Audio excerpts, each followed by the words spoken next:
Alhamdulillah Rabbil Alamin. Wassallallahu wasallam wa baraka ala nabiyil karim wa ala alihi wa sahbihi ajma'in, amma ba'da. InsyaAllah kita lanjutkan pembahasan tentang tadabbur juz amma. InsyaAllah kita masuk ke surat At-Takwir, surat ke-81. Surat At-Takwir termasuk golongan surat Makkiyah. Ayatnya ada 29 ayat. Dan surat ini disebut dengan surat At-Takwir meskipun tidak tersebut secara khusus lafaz takwir. Dinamakan ini karena ada kata di ayat pertama kuwirat. Kuwirat dari fi'il kawara, yukawwiru. Masdarnya atau kata benda yang terbentuk dari kata kerjanya takwir. Dan beberapa surat juga mirip dengan ini. Artinya tidak ada kalimat khusus tersebut di ayat, akan tetapi ditunjukkan oleh kata kerjanya atau fi'ilnya. Surat setelah ini namanya surat Al-Infitar. Juga tidak ada tersebut di dalam ayatnya infitar. Yang ada tersebut idza sama'un fatarat, dari fi'il infatara yanfatiru infitaran. Bahkan surat yang lebih panjang daripada itu surat Al-Isra. Tidak ada juga tersebut kata Al-Isra di dalam ayat-ayatnya. Yang tersebut hanya subhanalladzi asra. Asra dengan pola af'ala yuf'ilu if'alan, asra yusri isra'an. Maka dinamakan ini dari masdarnya. Masdar kata benda yang dibentuk dari kata kerja. Dalam bahasa Inggris ini biasa dengan menambahkan ing setelah verb, seperti play, playing. Begitu kurang lebih masdar dalam bahasa Arab. Kemudian surat At-Takwir ini berkali-kali disebut oleh Nabi sallallahu alaihi wasallam dalam hadis. Di antaranya adalah apa yang Nabi sabdakan, hadisnya dengan sanad hasan, ada di Muslim Imam Ahmad, ada juga di yang lain. Dari Ibnu Umar radhiyallahu anhuma, beliau berkata, Rasulullah sallallahu alaihi wasallam bersabda, "Man sarrahu an yanzura ila yaumil qiyamati ka'annahu ra'yu 'ainin falyaqra idza asy-syamsu kuwirat wa idza as-samaa'u fatarat wa idza as-samaa'u syaqqat." Siapa yang ingin mengetahui, melihat tentang hari kiamat seakan-akan dia ini ada di pelupuk mata, artinya ingin mengetahui detail tentang hari kiamat, maka kata Nabi, bacalah surat idza asy-syamsu kuwirat, atau surat idza as-samaa'u fatarat, atau surat idza as-samaa'u syaqqat. Karena tiga surat ini khusus di awal-awalnya bercerita tentang hari kiamat. Dan surat At-Takwir lebih detail daripada surat Al-Infitar, juga surat Al-Insyiqaq. Kemudian tersebut juga dalam hadis di Sahih Muslim bahwasanya Nabi sallallahu alaihi wasallam membaca di salat subuh. Nabi membaca di salat subuh, wal laili idza as'as. Wal laili idza as'as, salah satu ayat dari surat At-Takwir. Yang dimaksud di sini adalah Nabi membaca surat yang di dalamnya ada ayat wal laili idza as'as. Ayat pertamanya idza syamsu kuwirat. Dan juga tersebut dalam hadis yang lain. Sebagian ulama menganggap hadis ini tidak sahih karena terjadi atau terputus sanad dari Ikrimah, muridnya Ibnu Abbas, langsung meriwayatkan dari Abu Bakar As-Siddiq radhiyallahu anhu. Sebagian sanad menukil dari Ikrimah dari gurunya Ibnu Abbas, dari gurunya Abu Bakar As-Siddiq radhiyallahu anhu, bahwasanya Abu Bakar melihat Nabi sallallahu alaihi wasallam mulai beruban. Lalu Abu Bakar mengatakan, "Ya Rasulullah, qad syibt." Wahai Rasulullah, qad syibta, engkau telah punya syayib, punya uban, syib. Lalu Nabi mengatakan, "Syayyabatni Hudun wa akhawatuha." Aku dibuat beruban oleh surat Hud dan saudari-saudarinya. Saudari surat Hud di antaranya tersebut dalam riwayat lain Al-Mursalat, tersebut Amma yatasaalun, dan tersebut salah satunya Idza syamsu kuwirat. Apa yang sebetulnya membuat Nabi beruban? Kalau kita lihat di surat Hud, khususnya pada ayat yang menyuruh Nabi untuk istiqamah, fastaqim kama umirta wa man taba ma'aka wa la tatghaw. Pada ayat yang ke-112, fastaqim, maka istiqamahlah engkau, kama umirta, sebagaimana telah diperintahkan kepadamu, wa man taba ma'aka wa la tatghaw, dan juga orang-orang yang bertaubat bersamamu dan janganlah melampaui batas. Innahu bima ta'maluna basir, sesungguhnya dia melihat apa yang kamu kerjakan. Ayat 112. Ayat ini ada di surat Hud, dan karena memikirkan perintah ini, istiqamahlah engkau wahai Nabi dan orang-orang bertaubat bersamamu, maka Nabi merasa berat untuk jauh dari permintaan permohonan Allah Subhanahu wa taala. Maka Nabi seperti terbebani, artinya beliau ingin untuk menunaikan perintah Allah Subhanahu wa taala untuk istiqamah meskipun harus membebani diri, karena istiqamah bukan hal yang mudah. Bahkan disebutkan dalam surat Al-Isra, disebutkan wala in syi'na lanadhhabanna billadhi awhayna ilaika. Kalau kami ingin, maka kami akan hilangkan wahyu-wahyu ini. Apa yang sudah kami wahyukan kepadamu, kami akan hilangkan kalau kami ingin. Dan disebutkan juga di situ bahwasanya Nabi sallallahu alaihi wasallam, kita tarkanu ilaihim syai'an qalila, andai saja kami tidak kuatkan hatimu, walaula an sabbatnaka laqad kitta tarkanu ilaihim syai'an qalila, andai kami tidak jadikan hatimu untuk tetap, maka ada kecenderunganmu untuk mengikuti keinginan-keinginan mereka, orang-orang Quraisy. Maka Nabi beruban dengan seperti beban. Kemudian surat Hud juga bercerita tentang hari kiamat, ditambah lagi Al-Mursalat juga tentang kiamat, Amma yatasaalun juga tentang kiamat, Idza syamsu kuwirat juga tentang hari kiamat. Maka bagi Nabi, hal itu jika datang, padahal Allah sudah jamin Nabi akan masuk syurga, bahkan yang pertama sekali akan membuka pintu syurga. Mustahil ada makhluk masuk syurga kecuali Nabi yang mendahuluinya. Tapi bagaimanapun bukan diri saja yang Nabi pikirkan, umatnya bagaimana nanti.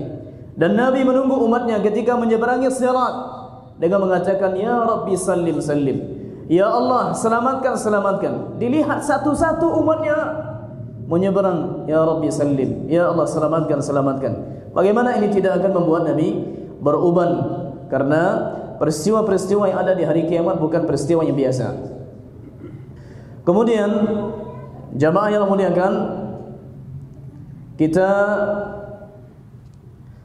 sebagian ulama ada yang mencoba untuk menghubungkan antara makna akhir dari surat Abasa dan awal dari surat At-Takwir. Ini dalam ilmu Al-Quran disebut dengan ulum al-munasabah. Munasabah, kesesuaian antara surat dengan surat, dan biasanya dihubungkan dengan topik-topik inti. Sebagaimana juga sering ulama menghubungkan ayat terakhir dari surat ini Abasa dan ayat pertama dari surat At-Takwir. Kita bahas sebelumnya tentang surat Abasa. Allah Subhanahu wa taala bercerita tentang dua kondisi wajah manusia. Yang pertama, wujuhun yawma idzin musfirah, dhahikatun mustabshirah. Ada wajah yang berseri, ada wajah yang senyum. Dia akan menerima ganjaran dari Allah Subhanahu wa taala. Tapi di sisi lain ada juga wujuhun yawma idzin 'alaiha ghabarah. Ada wajah yang itu ditutupi dengan debu. Debunya pun hitam. Dan kita contohkan kemarin ketika kita bawa kendaraan, contohnya bawa motor, lalu ada mobil di depan kita, digas-gasnya, minyaknya solar, jelas hitam keluar, dan kita di belakang. Kita yakin kita tidak akan betah dengan kondisi seperti ini. Tapi di hari kiamat nanti, orang kafir, orang fajir punya tanda, mukanya dipenuhi dengan debu yang berwarna kehitam-hitaman. Lalu seakan-akan ada pertanyaan, ya Allah, kapan itu akan didapati oleh mereka? Orang beriman mendapat balasan, orang yang kafir juga mendapat balasan. Lalu dijawab dengan ayat pertama dan sampai nanti ayat ke-14 surat At-Takwir. Bismillahirrahmanirrahim. Idza syamsu kuwirat. Idza syamsu kuwirat. Idza, apabila, asyamsu, matahari, kuwirat, digulung. Kata dalam bahasa Arab, jika atau apabila bisa diwujudkan dengan kata idza, bisa juga diwujudkan dengan kata in. Tapi kalau kata idza ini menunjukkan sesuatu yang kemungkinan besar terjadi, apalagi kalau Allah yang mengabarkan, pasti terjadi. Makanya ketika Nabi bercerita tentang tanda-tanda orang munafik, ayatul munafiqi salasun, tanda orang munafik ada 3. Lalu Nabi mengatakan, bersabda, idza. Nabi tidak bilang in, karena bahwa sifat itu sudah sering terjadi bagi orang munafik. Idza haddasa kadzab, kalau dia berbicara bohong, dusta. Idza wa'ada akhlaf, kalau dia berjanji sering dia mungkir. Wa idza tumina khana, kalau dia dipercaya maka sering dia berkhianat. Idza syamsu, apabila matahari digulung. Matahari digulung, bahkan disebutkan dalam ayat lain di surat Al-Qiyamah, wa jumi'a asy-syamsu wal qamar, dikumpulkan antara matahari dengan bulan. Jadi matahari digulung dan dikumpulkan dengan bulan. Kalau matahari digulung, ini jelas cahayanya akan teredup. Dia sekarang bercahaya karena dia sekarang diberikan oleh Allah Subhanahu wa taala potensi untuk bercahaya, tapi suatu saat nanti cahaya itu akan hilang. Allah akan meredupkannya. Dan kata kuwir, kata digulung, ini kita dapati dalam hadis Nabi sallallahu alaihi wasallam. Di antaranya adalah ketika Nabi sallallahu alaihi wasallam menceritakan tentang imamah. Imamah, tentang sorban. Sorban ini nanti digulung di kepala. Kita bilang tukawwaru al-imamah, digulung. Dan biasanya sesuatu kalau digulung, maka dia akan lebih padat. Kalau kita contohnya mengumpulkan kertas, mungkin semasa kanak-kanak dulu ingin kita jadikan bola untuk main, maka kita akan gulung. Lalu dikumpulkan dengan yang lain, dikuatkan, baru bisa dia menjadi padat. Kurang lebih seperti itu takwir. Dan juga ada doa dari Nabi sallallahu alaihi wasallam di Sahih Muslim, doa Nabi dalam safar, salah satunya membaca selain daripada Allahumma inna na'udzubika min wa'sa'is safar wa ka'abatil manzar. Salah satu yang Nabi baca, Allahumma inni a'udzubika minal hawri ba'dal kaur. Minal hawri ba'dal kauri. Kauri. Ya Allah, sesungguhnya aku berlindung kepadamu dari haur. Haur ini membelot, futur, tidak istiqamah, kembali ke jalan dulu sebelum hijrah. Ba'dal kauri, setelah kuat, setelah digulung. setelah semangat itu kuat, ya Allah, aku berlindung kepadamu dari membelot setelah istiqamah. Dan ini dibaca oleh Nabi sallallahu alaihi wasallam dalam doa safar. Allahumma inni a'udzubika minal hauri ba'dal kauri. Aku berlindung kepadamu dari sikap membelot, kembali lagi kepada kebiasaan lama setelah hijrah. Kemudian jamaah yang dimuliakan, kita dapati juga tentang masalah menggulung sorban atau pakaian secara umum. Kita pakai topi, tapi nanti ketika sujud sampai menutup tempat sujud. Artinya kalau sujud ternyata yang tercecah ke lantai adalah topi kita, sorban. Maka ini ulama sepakat, ulama mazhab yang empat, Hanafi, Maliki, Syafi'i dan Hanbali, sepakat menghukumnya makruh. Dia dilarang. Bahkan ada sebagian ulama dalam mazhab Syafi'i yang mengatakan jika topinya ketika dia sujud itu tidak tercecah keningnya, maka salatnya batal. Tapi zahirnya yang lebih kuat pendapat ulama adalah hukumnya makruh jika tidak ada uzur. Tapi kalau ada uzur, sebagaimana dalam hadis Nabi ketika hari sangat panas, dan untuk kita ketahui dulu di zaman Nabi lantai masjid itu masih berbentuk tanah. Ada sebagian yang ada tikarnya. Tapi ketika Nabi SAW salat pagi hari dan malamnya hujan, kata Abu Sa'id Al-Khudri, kudapati di muka Nabi itu ada lumpur, menunjukkan bahwasanya Nabi masih sujud di tanah. Dan ketika hujan turun, tanah bercampur dengan air menjadi lumpur. Maka para sahabat kita dapati, dan ini dalam hadis yang sahih, kita dapati bahwasanya para sahabat meletakkan tangannya dulu di bawah lalu sujud di atas tangan. Kemudian sebagian mereka menjadikan pakaiannya, kalau ada sorbannya diletakkan dulu, kemudian baru sujud di atas sorban, karena ini ada kebutuhan. Dan kondisi kita sekarang seperti takut, contohnya tikar yang tempat kita sujud ini telah pernah sujud orang sebelumnya tidak pakai masker, lalu meninggalkan virus di situ, lalu kita tetap sujud dengan memakai masker, maka ini juga tidak ada masalah, karena ini terjadi karena kebutuhan, terjadi untuk menghindari mudarat. Pada hakikatnya makruh hukumnya menutup muka, termasuk wanita jika salat di tempat yang tidak akan terlihat oleh lelaki, contohnya sudah ditutup dan tidak akan terlihat oleh lelaki non mahram, maka makruh baginya untuk salat dengan memakai cadar. Tapi kalau ternyata masjid tidak ada penutupnya, dia salat dan tidak aman dari pandangan lelaki non mahram, maka dalam mazhab Syafi'i pun disebutkan sebagaimana keterangan Imam Khatib Asy-Syarbaini dalam kitab Al-Iqna' fi Hali Al-Fadhi Abi Syuja', beliau sampaikan maka tidak boleh baginya untuk mengangkat cadarnya, artinya salat dengan memakai cadar. Maka tidak ada masalah kondisi yang seperti ini ketika memang kondisi membutuhkan. Idza syamsu kuwirat, apabila matahari itu digulung. Semua peristiwa yang akan kita baca sampai ayat ke-13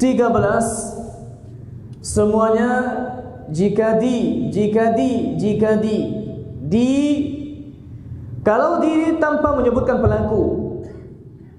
Dan kita tahu semua yang akan disebutkan di surat ini, contohnya ketika jiwa nanti akan dipertemukan lagi, wa idzal jahimu su'irat, dan apabila neraka jahannam dinyalakan. Kita tahu semua yang melakukannya ini Allah Subhanahu wa taala, kecuali pada ayat bi ayyi dzambin qutilat, karena dosa apa dia dibunuh. Allah tidak membunuh, tapi insyaallah taala nanti akan ketahuan siapa yang membunuh bayi yang dikubur hidup-hidup. Idza syamsu kuwirat, apabila matahari digulung. Tidak ada matahari, tidak ada kehidupan dengan izin Allah Subhanahu wa taala. Ini sudah berarti tanda, berarti tidak ada lagi kehidupan dunia. Orang akan pindah ke kehidupan lain. Orang akan pindah ke kehidupan barzakh, kemudian akhirat. Matahari digulung. Apalagi yang kita dapati wa idzan nujumun kadarat, dan apabila bintang-bintang berjatuhan. Nujum bintang-bintang yang kita lihat berkedip-kedip jauh di sana, suatu saat itu akan berjatuhan. Sebagian ulama mengatakan inkadarat berasal dari kata kadar. Kadar dalam bahasa Arab artinya kumuh atau kotor atau sudah berubah warna. Makanya Nabi SAW itu melarang kita pada air-air yang kumuh itu, Nabi melarang kita untuk bersuci dengannya karena kemungkinan besar di situ ada najis dan memang sudah berubah dari zat air ke zat yang tidak lagi bisa dia dinamakan air. Susu sebetulnya, susu, kemudian air kelapa muda, atau contohnya jus. Dia sebetulnya juga benda cair, tapi dalam syariat tidak lagi dinamakan dengan ma, karena dia sudah keluar dari sifat airnya ke sifat yang lain. Kata kadar artinya kotor. Ada hadis sahih Bukhari, hadis Ummu Atiyah radhiyallahu anha. Beliau sahabat Nabi yang khusus memandikan jenazah kalau yang meninggal itu wanita, termasuk anak Nabi Zainab, beliau juga memandikan. Kata beliau, "Kunna la na'uddu sufratan wala kudratan syai'a." Kami tidak menganggap sufrah kekuning-kuningan di darah haid atau kudrah warna yang sudah keruh tapi tidak lagi merah, sudah berwarna coklat-coklat, itu kami tidak lagi menganggapnya sesuatu. Maksudnya kami tidak lagi menganggap kalau ada yang keluar dari darah haid berwarna coklat atau kuning setelah habis masa haid tapi masih keluar, maka ini tidak lagi dianggap darah haid, tapi dia dianggap darah istihadah, darah kotor. Dan bagi wanita yang seperti ini harus tetap melakukan salat dan boleh digauli oleh suaminya. Kata kadar juga datang di hadis. Kita dapati ada di hadis sahih Muslim kisah tentang Abu Dzar Al-Ghifari ketika beliau, ibunya dan keluarganya datang ke suatu kampung tempat tinggal pamannya, khal, saudara ibunya. Mereka datang untuk menyelamatkan agama mereka karena di suku Ghifar ketika itu masih banyak orang yang tidak beriman. Lalu meminta perlindungan kepada pamannya, mencari lingkungan baru, tolong sediakan rumah. Dilakukan oleh pamannya, tapi sayang kemudian pamannya mendapat bisikan dari masyarakat yang ada di situ. Kenapa itu dilakukan? Lalu dihasut-hasut. Akhirnya Abu Dzar Al-Ghifari dan keluarganya terpaksa pergi dari situ. Apa kata Abu Dzar kepada pamannya? Amma ma madha min ma'rufika faqad kaddartahu. Adapun yang telah berlalu dari kebaikan yang telah engkau lakukan, engkau tempatkan kami di sini, engkau layani kami. Tapi sekarang diperlakukan kami begini sehingga harus pergi kami dari sini. Faqad kaddartahu, sesungguhnya engkau telah mengotorinya. Ya, sebelumnya baik, tapi ujungnya tidak baik. Daripada seperti ini lebih baik kosong-kosong daripada satu-satu. Dimuliakan sekali tapi dihinakan sekali. Ini pedih bagi orang. Daripada begitu biarlah tidak ada sama sekali. Iya, daripada diberikan harapan iya, dijanjikan iya, tapi kemudian diingkari. Yang seperti ini akan membuat orang lebih jauh dari kita. Wa idzan nujumun kadarat, ketika bintang-bintang warnanya tidak lagi bersinar, tidak lagi berkilau, tapi warnanya sudah berubah menjadi coklat karena tidak lagi sinarnya. Kalau begitu apa lagi gunanya? Kalau dia sudah begitu tidak ada lagi tenaga, maka dia akan berjatuhan. Wa idzal jibalu suyirat, dan apabila al-jibal, jibal jamak dari kata jabal, nujub jamak dari kata najmun, wan najmi idza hawa. Wa idzal jibal, dan apabila gunung-gunung suyirat diperjalankan. Sesuatu yang jalan namanya sair. Mobil yang lewat sekarang namanya sayyara. Sayyara alat yang dipakai untuk berjalan, sayyara. Dan telah berlalu di surat Amma yatasaalun kita jelaskan pada ayat wasuyiratil jibalu fakanat saraba, ayat ke-20 surat Amma yatasaalun. Wasuyiratil jibal, dan gunung-gunung pun diperjalankan, fakanat saraba, sehingga dia menjadi fata morgana. Rasanya di sini dulu ada gunung tinggi menjulang, sekarang kok tidak ada lagi. Iya, di hari kiamat mereka akan diperjalankan, bahkan berjalan kencang seperti awan yang ditiup oleh angin.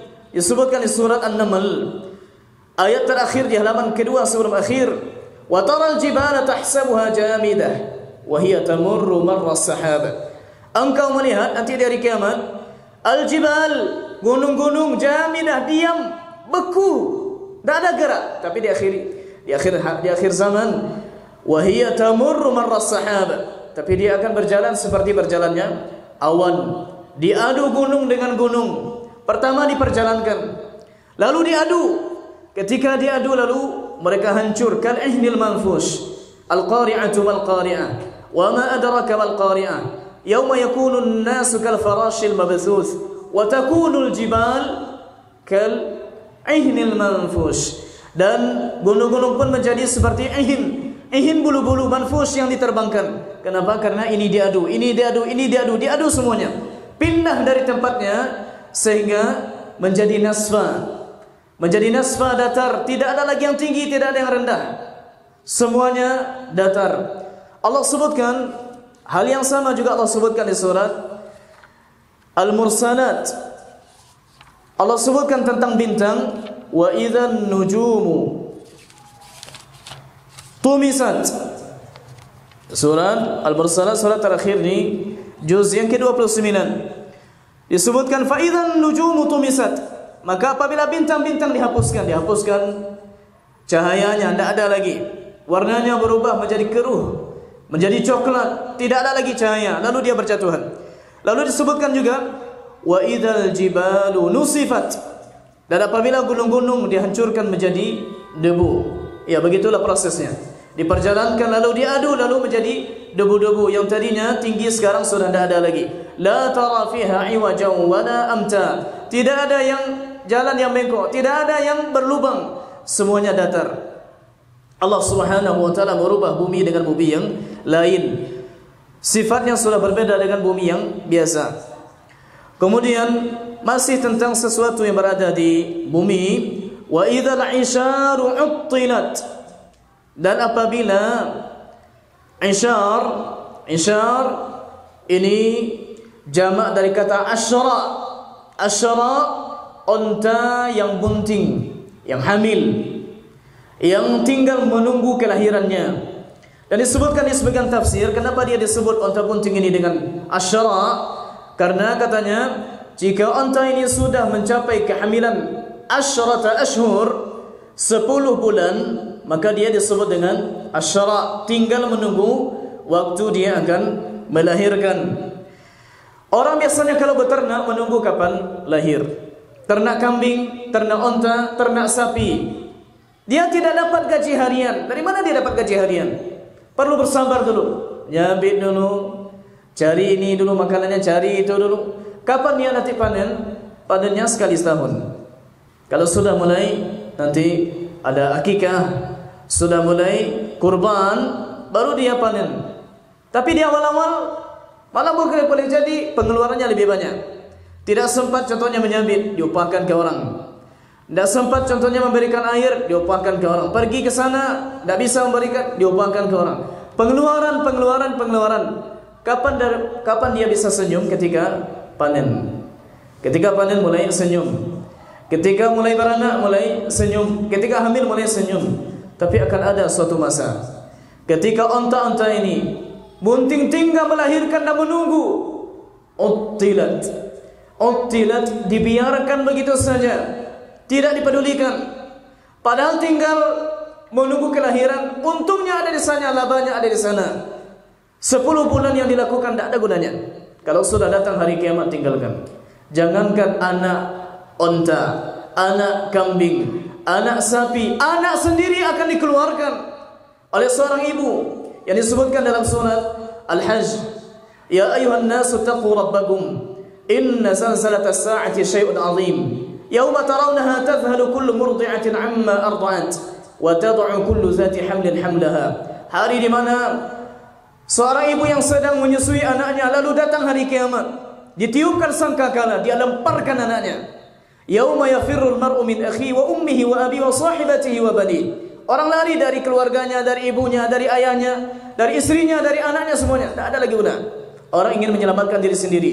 Bahkan seorang wanita yang sedang mengandung, maka dia ejan kandungannya agar dia bisa lari. Karena kalau kandungan masih di dalam perutnya, tak bisa lari, tak bisa selamat.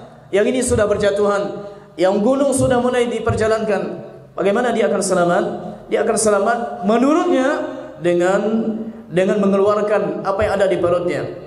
Biasanya seseorang kalau terkejut, wanita yang sedang hamil muda, hamil 3 bulan, 4 bulan, ini bisa keguguran ketika terkejut, ketika ada beban, atau ketika melakukan sesuatu yang berat, sudah melebihi kapasitasnya sebagai wanita hamil. Apakah ada yang lebih berat dari peristiwa hari kiamat sehingga mudah bagi wanita untuk mengeluarkan apa yang ada di isi perutnya? Maka ini bukan hal yang mudah. Sesuatu yang ditunggu lama ternyata dibiarkan, ditinggalkan begitu saja. Dan kita tidak tahu ada kata atala atau asal kata ain, ta dan lam dalam Al-Quran, kecuali datang di 2 tempat. Satu di surat ini dan satu lagi di surat Al-Hajj. Allah Subhanahu wa taala menyampaikan di surat Al-Hajj ayat ke-45, "Faka'ayyim min qaryatin ahlaknaha wa hiya zalimatun fahiya khawiyatun 'ala 'urushiha wa bi'rin mu'attalatin wa qasrin mashid." Wa bi'r mu'attalah, ayat 45, maka betapa banyak negeri yang kami binasakan karena penduduknya dalam keadaan zalim sehingga runtuh bangunan-bangunannya, dan sumur yang telah ditinggalkan. Jadi ada sumur mu'attalah, tidak lagi dipedulikan. Wa idzal isyaru untilat, dan apabila unta-unta yang bunting yang tinggal menunggu kelahiran ditinggalkan begitu saja. Dan ini pelajaran bagi kita. Akan ada suatu saat di mana apa yang kita harapkan boleh jadi tidak seperti yang kita harapkan. Di akhir zaman juga ada orang yang ingin bersedekah, tapi tidak ada orang lagi mau menerimanya karena masanya sudah habis. Ketika itu sebagian orang sudah mulai diberikan rezeki oleh Allah, sampai dia mengatakan, andai engkau datang kemarin, maka aku akan menerimanya. Sekarang tidak lagi. Maka dia sibuk mencari orang untuk menerima sedekah. Tolonglah terima. Tak terima lagi. Karena orang sudah mendapatkan apa yang orang inginkan. Orang tidak ingin menerimanya lagi. Maka sebelum zaman itu datang, sebelum hal yang kita inginkan itu tidak bisa lagi dicapai, maka mari menabung amal, mari mempersiapkan diri bertemu Allah Subhanahu wa taala. Ya ayyuhalladzina amanu taqullaha wal tanzur nafsum ma qaddamat lighad. Wal tanzur nafs, hendaknya setiap jiwa melihat ma qaddamat lighad, apa yang akan dia persembahkan di esok hari. Kemudian Allah Subhanahu wa taala melanjutkan ayat kelima, wa idzal wuhushu husyirat. Wa idza, dan apabila al-wuhush, binatang-binatang buas, binatang-binatang liar. Wuhush jamak taksir dengan pada fu'ul, sama seperti nujum. Kalau satunya wahsh. Dan keledai, ada jenis keledai yang halal, ada jenis keledai yang tidak halal. Kalau disebutkan dalam bahasa Arab, al-himaru al-wahshi, keledai liar. Keledai liar ini seperti zebra. Dia termasuk bangsa keledai, tapi dia liar, tidak jinak seperti keledai biasa. Maka ini hukumnya halal untuk dimakan. Tapi kalau keledainya jinak, yang disebut dalam bahasa Arab dengan al-himar al-ahli, maka ini tidak halal untuk dimakan. Halal dulu dari awal Islam sampai 20 tahun setelah turunnya wahyu Gua Hira, tahun ke-7 Hijriah, ketika Nabi SAW menang di Khaybar, para sahabat pun mengisi periuk mereka dengan daging keledai. Lalu Nabi tanya, apa yang kalian masak? Rasulullah, ini daging keledai. Kata Nabi, ahriquh, tumpahkanlah, karena Allah Subhanahu wa taala mengharamkannya untuk kita. Maka kalau keledai liar halal, al-himar al-wahshi, ya. Al-wuhush, binatang-binatang liar. husyirat, dikumpulkan. Susah mengumpulkan binatang liar, karena kalau mudah mengumpulkannya berarti tidak liar. Mereka berkumpul sesama mereka, ya. At-tuyuru ala ashkaliha taqa'. Burung itu nanti yang sejenis-sejenis akan berkumpul. Tapi susah mengumpulkannya di dunia. Di akhirat itu mudah bagi Allah Subhanahu wa taala untuk mengumpulkan. Bahkan dikumpulkan harimau dengan kambing, dikumpulkan serigala dengan kambing, dan mereka tidak lagi memakan satu sama lain. Karena hari itu bukanlah hari lagi untuk makan, mikir perut tidak ada lagi. Bahkan hisab pun, qisas juga dilakukan kepada hewan. Manusia juga akan dikisas nanti setelah melewati jembatan Sirat. Belum lagi masuk syurga, masih ada satu lagi jembatan yang disebut dengan Qantarah. Di sana akan dikisas. Kalau dia ada kezaliman, kalau dia ada penganiayaan, menzalimi orang, menganiaya, mengambil harta, akan diselesaikan di sana, di Qantarah. Setelahnya baru bersih. Yang ini masuk syurga, yang ini masuk ke tempat yang satu lagi. Maka hewan pun ternyata dikisas sesama mereka. Disebutkan kambing yang bertanduk, yang dulunya menganiaya kambing tak bertanduk, di akhirat akan dibalik. Kambing tak bertanduk akan membalas. Dan kambing bertanduk pasrah menunggu, tak bisa membalas. Karena Allah tidak berikan lagi potensi kepada mereka untuk membalas. Setelah dibalas, lalu Allah sampaikan ke semua hewan setelah selesai semua qisas, kuni turaba, jadilah kalian tanah. Maka semua hewan menjadi tanah. Hanya pembalasan begitu saja. Lalu mereka menjadi tanah.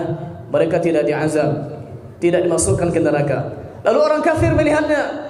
Ketika melihat itu, apa kata orang kafir? Wa yaqulul kafiru ya laitani kuntu turaba.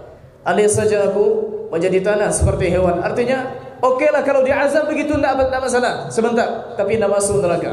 Tapi neraka yang sudah dia lihat di bawahnya, karena semua orang akan dilewatkan ke neraka. Ada yang selamat, ada yang cuma numpang lewat saja, dan nanti akan selamat juga ke surga. Wa idzal wuhushu husyirat, dan apabila binatang-binatang liar dikumpulkan. Wa idzal biharu sujirat, dan apabila lautan, bihar dengan pola fi'al, jamak taksir juga, jamak taksir, yaitu pola yang menunjukkan maknanya banyak dan dirubah dari pola huruf mufradnya. Kalau kita bilang talib, kita boleh menjamakkannya talibun atau tullab atau talabah. Kafir, kita bisa bilang kalau kafirnya banyak, kafirun atau kuffar atau kafarah. Cukup dengan menambahkan wawu nun, berarti ini jamak muzakkar salim. Kenapa dia salim, selamat? Bentuk mufradnya tidak berubah, hanya menambah di belakang saja. Muslim, muslimun, muslimat. Mukmin, mukminun, mukminat, tidak berubah. Tapi nanti kalau sudah berubah dari bentuk aslinya, bahrun, tidak dijamakkan bahruna, bahrati, tak dibilang bihar. Ini disebut dengan jamak taksir. Taksir pecah, artinya pecah huruf-hurufnya menjadi pola yang lain. Wa idzal biharu, dan apabila lautan, bahar sujirat, sujirat dipanaskan. Dan dibaca juga dalam qiraat yang sahih, wa idzal biharu sujirat, tanpa tasydid. Dan kebanyakan qari yang 7 kebanyakan membaca tanpa tasydid. Tapi kita riwayat Hafs dari Asim membaca wa idza al-biharu sujirat dengan tasydid. Dan apabila lautan dipanaskan, kita dapati juga mirip dengan ini di surat At-Tur di juz ke-27. Wat-tur wa kitabim mastur fi raqqim manshur wal baitil ma'mur was saqafil marfu' wal bahril masjur. Wal bahr, dan laut masjur yang disangai, yang ada api di bawahnya. Kalau kita belajar ilmu geologi, ilmu tanah, lapisan-lapisan, yang saya dengar dari salah seorang ahlinya di Mesir, Dr. Zaghlul Najjar, ternyata memang di bawah laut itu ada api. Di bawah laut itu ada api. Apakah api yang dimaksud lahar yang berada di dasar gunung di bawah, atau yang dimaksud dengan api di sini memang ada api di lapisan di bawah laut, wallahu alam. Tapi setelah mereka teliti ternyata memang didapati ada jenis api di bawah laut. Kalau kita contohnya hidupkan periuk, lalu kita hidupkan api, kita boleh bilang sajartu al-qidr, aku menghidupkan api di bawah periuk. Ternyata didapati begitu, dan ini tidak terteliti sebelumnya di zaman Nabi, karena memang alat ketika itu belum secanggih yang sekarang. Dan sekarang ketika diteliti, dipakai ini, dipakai itu, lahir ilmuwan ini, ilmuwan itu, didapati semua yang disampaikan dalam Al-Quran terbukti kebenarannya. Wa idzal biharu sujjirat, dipanaskan. Ada juga yang mengatakan sujjirat ketika nanti air laut itu akan semakin penuh dan meluap. Airnya semakin penuh meluap dan akan memusnahkan apa-apa yang di sampingnya. Kalau di dunia ini mungkin terjadi tsunami, keluar airnya, padahal sebelumnya airnya pas-pas saja, tidak ada begitu terus. Paling ketika ada angin, ombaknya bertambah, airnya sampai ke tepi, tapi tidak ada yang sampai. Tapi suatu saat Allah Subhanahu wa taala akan menambah airnya meluap sehingga menghabisi apa yang ada di samping-sampingnya. Wa idzal biharu sujjirat. Apalagi yang terjadi di hari kiamat nanti, wa idzan nufusu zuwijat. Dan apabila nafs, jiwa, nyawa, roh, nufus jamak dari kata nafs, wa idzan nufusu, dan apabila roh zuwijat, dipasangkan, dipertemukan lagi dengan pasangannya. Kalau kita mengatakan suami zaujun, istri zaujatun, akan dipertemukan nanti jiwa dengan pasangannya. Apa yang dimaksud dipertemukan jiwa dengan pasangannya? Ada ulama mengatakan dipertemukan jiwa dengan badannya. Roh yang disimpan oleh Allah Subhanahu wa taala, kalau dia orang baik disimpan di Illiyin, kalau dia orang yang jahat disimpan di Sijjin. Lalu nanti akan dihidupkan kembali tubuhnya dengan tulang ekornya, ajbuz zanab, yang tidak akan hancur. Kalaupun hancur, Allah mampu untuk mengulangi kembali penciptaannya, tumbuh lagi dan dipertemukan lagi dengan rohnya. Ada juga ulama mengatakan yang dimaksud dengan wa idzan nufusu zuwijat, apabila roh dipertemukan, maksudnya roh orang jahat dikawankan dengan orang jahat, orang baik dikawankan dengan orang baik, para penyembah matahari dikawankan dengan para penyembah matahari. Mereka pun satu barisan, penyembah bulan satu barisan, penyembah pohon satu barisan, mereka yang meninggalkan salat satu barisan, mereka yang menyembah Isa dan Isa tidak reda satu barisan. Dikumpulkan mereka semuanya di satu barisan, satu kelompok, satu golongan. Wa idzal mau'udatu su'ilat, dan apabila al-mau'udah, bayi perempuan yang dikubur hidup-hidup. Ternyata mau'udah, meskipun sering dilakukan oleh bayi, ternyata bukan bayi saja, ternyata juga anak wanita yang sudah mulai remaja. Dan disebutkan oleh ulama yang pertama sekali melakukan mengubur anak hidup itu lalu dijadikan tradisi oleh orang jahiliyah setelahnya, seseorang yang bernama Qais bin Asim At-Tamimi. Beliau ini suatu ketika melakukan perang dengan musuhnya. Kaum Quraisy melakukan perang dengan suku yang lain. Ternyata suku ini mencuri salah satu dari anaknya. Anaknya ada 4 wanita. Yang salah satunya dicuri, dijadikan budak di suku lain musuhnya. Lalu ketika ayahnya datang untuk menebus putrinya, lalu putrinya mengatakan, aku tidak mau pergi denganmu, aku biar di sini bersama majikanku. Wahai anakku, aku ni ayahmu, pergi saja, aku lebih tenang hidup di sini. Lalu ayahnya sakit hati, berkesimpulan bahawa tidak ada gunanya anak perempuan ini, diajak perang tidak ada gunanya, lemah. Lalu anak yang 3 diajak pergi oleh ayahnya, disuruh ibunya untuk menghiasinya secantik-cantiknya, dihiasi secantik-cantiknya, dan sudah ada lubang yang sebelumnya digali oleh beliau. Lalu dibawa ketiga anaknya itu ke tepi lubang. Lalu dilihat bagaimana pendapat kalian, coba lihat yang di dalam itu. Anaknya semuanya melihat, lalu dia dorong semua anaknya ke dalam yang tiga tadi. Mulai dia timbun. Lalu ini, sikap seperti ini dibenarkan oleh sebagian orang di zaman jahiliyah. Memang tak ada gunanya anak perempuan. Kalau dia lahir, aib bagi kita. Wa idza busyira ahaduhum bil untha dhalla wajhuhu muswadda. Kalau dikabarkan anakmu yang lahir perempuan, mukanya langsung hitam. Wa huwa kazim. Dia dibuat marah dengan kabar itu. Padahal ini anak orang menunggu, tak ada guna katanya.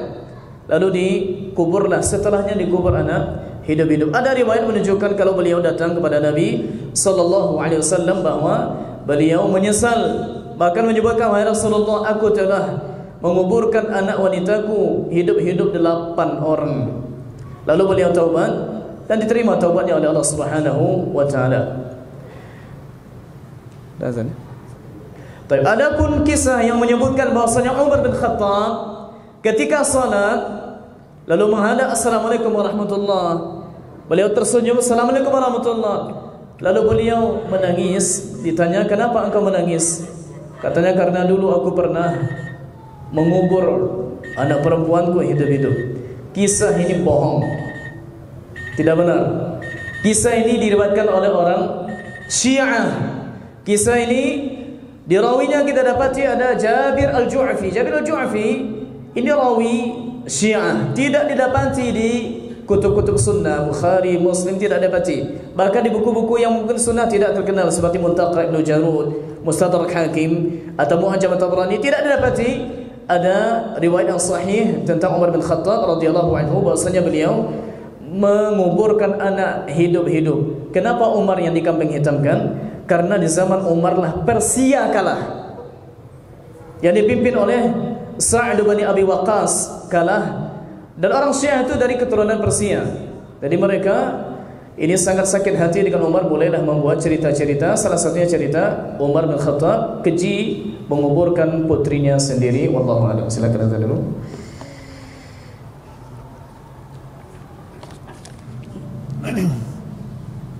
Alhamdulillah wassalatu wassalamu ala Rasulillah wa ala alihi wa sahbihi wa man walaha ma ba'da. Allah Subhanahu wa taala berfirman ayat ke-8 surat At-Takwir, wa idzal mau'udatu su'ilat. Dan apabila bayi perempuan yang dikubur hidup-hidup, su'ilat, ditanya, akan dihadapkan ke mahkamah Allah Subhanahu wa taala, ditanya, bi ayyi dzambin qutilat. Qutilat, dia dibunuh. Bi ayyi dzamb, dengan dosa apa? Apa salahnya sehingga dia dibunuh? Bukankah ini takdir Allah Subhanahu wa taala? Allah menghendaki rahim yang ada di situ jenisnya laki-laki, jenisnya wanita, semuanya takdir Allah Subhanahu wa taala. Maka tidak ada yang salah. Bahkan tidak salah anak yang ada di rahim bukan dari hasil pernikahan yang sah. Yang salah ayahnya, yang salah ibunya, anaknya tak salah. Meskipun terkadang orang-orang yang terlahir dari hal yang seperti ini terkadang juga mendapat aib, buah tidak baik dari perbuatan ayah ibunya. Tidak ada yang beda. Bahkan boleh jadi ada anak yang lahir di luar nikah, meskipun tidak dinisbahkan kepada ayahnya, dinisbahkan kepada ibunya, dia jauh lebih pintar, lebih taat, lebih kuat ibadah daripada orang-orang yang mungkin lahir dari pernikahan yang sah. Maka dia tidak ada yang salah.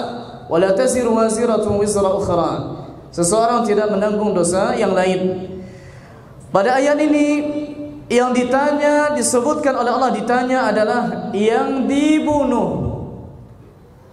Apakah tidak akan Allah tanya yang membunuh? Ini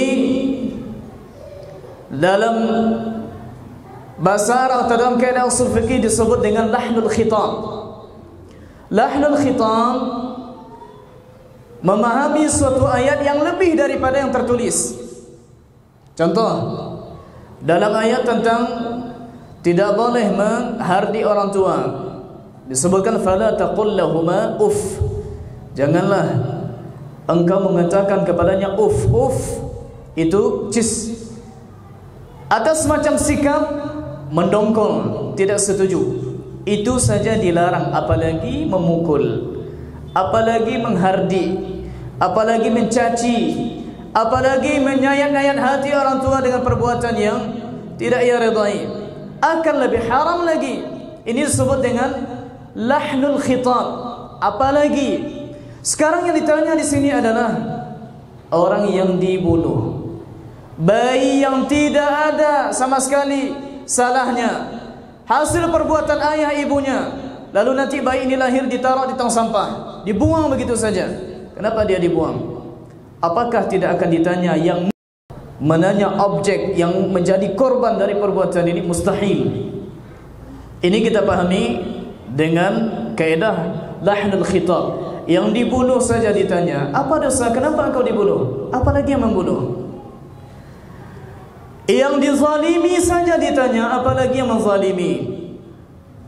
Yang menjaga kesehatan ditanya, apalagi yang merusak kesehatannya setiap hari menjadi ahli hisab? Yang mengalokasikan hartanya dalam akad-akad yang halal akan ditanya, apalagi yang melakukan akad-akad riba? Yang menyedekahkan hartanya akan ditanya, kenapa disedekahkan? Apakah nanti orang yang membelanjakan hartanya di jalan Allah, di jalan yang tidak Allah ridhai, apakah tidak akan ditanya? Pasti akan ditanya, tidak mungkin tidak.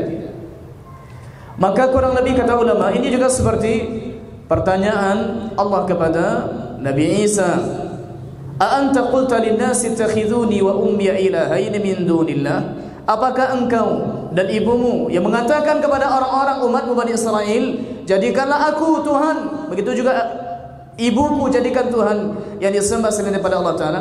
Allah tidak perlu bertanya kepada Nabi Isa pada hakikatnya, karena Allah tahu segala sesuatu. Bahkan sebelum Nabi Isa ada, Allah sudah tahu semua kejadian akan berlaku. Tapi Allah pada hakikatnya bukan bertanya kepada Nabi Isa, tapi bertanya kepada mereka, kenapa kalian jadikan Isa sebagai Tuhan padahal dia juga makhluk? Maka inilah yang untuk ditadabburi.